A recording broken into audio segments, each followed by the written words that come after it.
Dans ce nouveau programme, je vais vous commenter l'épisode 96 de votre série turque Éclat de vie. Let's go! Tout commence avec Esin qui tourne en rond dans sa chambre, en train de se poser mille et une questions à propos de Deniz et Çınar. Elle n'en peut plus de les voir ensemble, car ça lui fait avoir des crises de nerfs. Et donc, elle promet de mettre fin à leur relation. Elle fera payer à Deniz tout ce qu'elle lui fait subir. De son côté, Arsu regrette énormément ce qu'elle a fait.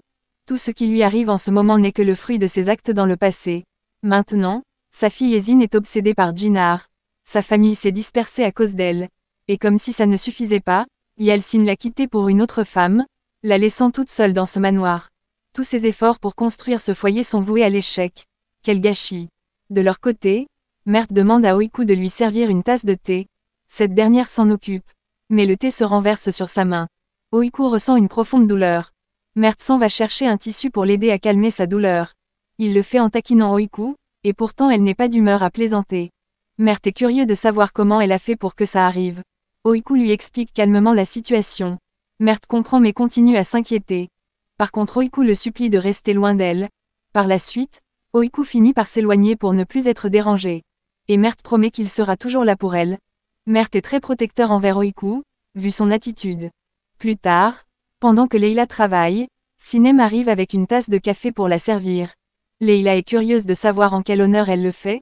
Cette dernière lui dit que c'est juste une faveur qu'elle lui fait. Leyla apprécie énormément son geste. Sinem continue en disant qu'elle est aussi passée chez le couturier pour récupérer ses vêtements.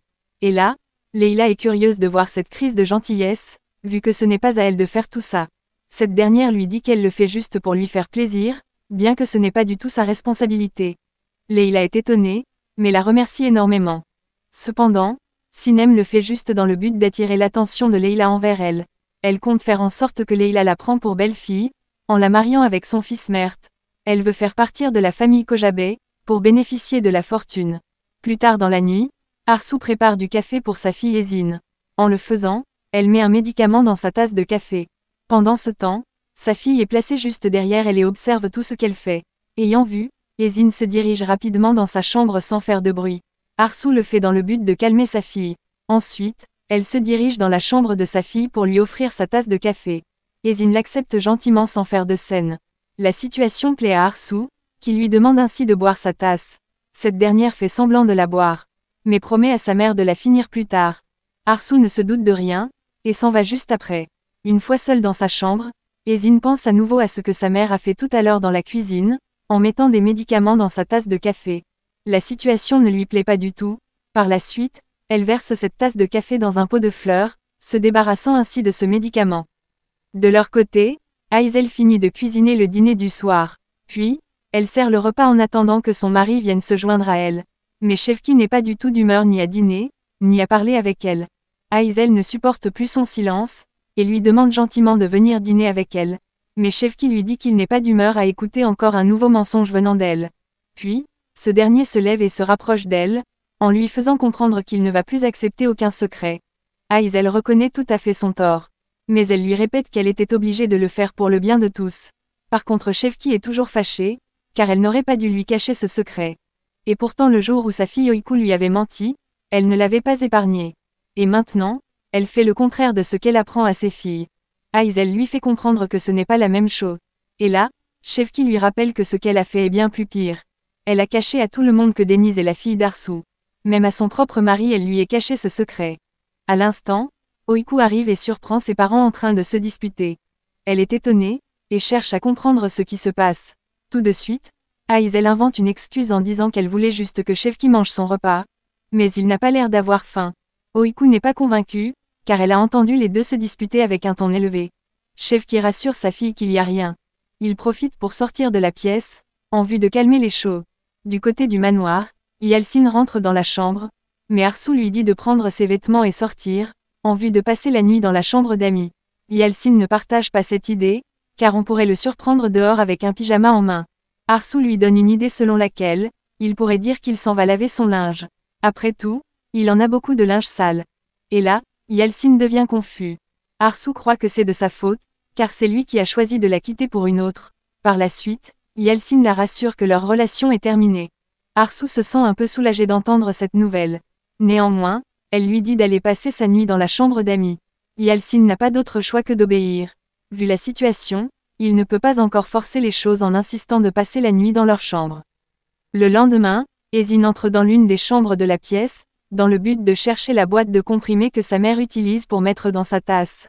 Elle fouille dans un tiroir, jusqu'à ce qu'elle parvienne à trouver la boîte de médicaments. Pendant qu'elle fouille, Suzanne entend des bruits dans la chambre, et décide d'entrer pour jeter un coup d'œil. Esin se cache pour ne pas se faire remarquer. Suzanne constate qu'il y a personne, et s'en va. Mais elle ne s'en rend pas compte qu'elle était à 2 doigts d'attraper Esin dans cette chambre. Cette dernière se réjouit, car ce médicament qu'elle a désormais en sa possession sera un allié pour elle contre Denis. De leur côté, pendant qu'Aizel débarrasse la table, Shevki arrive dans la cuisine. Cette dernière le salue. Mais Shevki lui répond de manière froide. Aizel lui demande de prendre son petit déjeuner. Mais Shevki lui dit qu'il n'a pas faim. Par contre, il devrait se reposer pour sortir après. Et là, Aizel devient vulnérable, en lui demandant de ne pas être si froide envers elle. Shevki lui fait comprendre qu'il ne fait rien d'anormal. Il compte juste se reposer, vu qu'il sort du travail. La situation ne plaît pas du tout à Aizel, qui pense qu'elle a poussé le bouchon trop loin dans cette affaire. Maintenant elle est attristée au regard de cette négligence. Plus tard dans la matinée, Oiku est occupé dans son poste. À l'instant, Leila débarque au restaurant dans le but de lui parler. Et donc, elle demande à Oiku ce qu'elle essaie de faire depuis le début. Cette dernière est surprise, car elle n'a aucun plan malsain. Mais Leila n'est pas convaincue de son manège, et lui demande de ne pas faire semblant. Oiku insiste qu'elle ne sait pas de quoi elle parle. Et là, Leila vide son sac en disant qu'elle ne doit pas s'imaginer l'idée d'épouser son fils. Oiku est surpris de ses propos, car ça n'a jamais été son intention.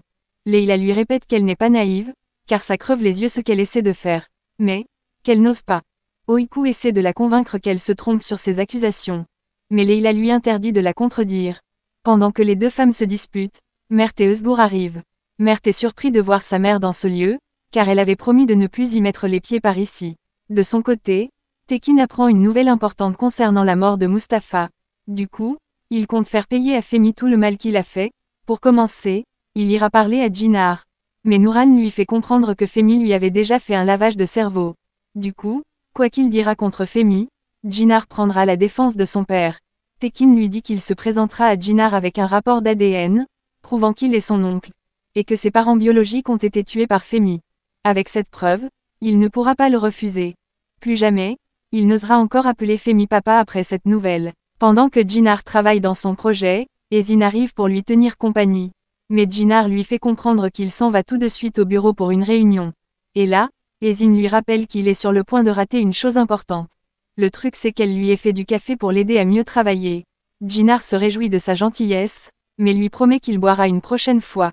Et pourtant le véritable plan d'Esin est d'empoisonner Denise avec ce café. Personne ne pourra la sauver, vu que Jinar est en train d'aller au bureau. Et c'est la fin de ce programme. Partagez vos avis en commentaire. Abonnez-vous pour ne pas manquer la suite. See you soon.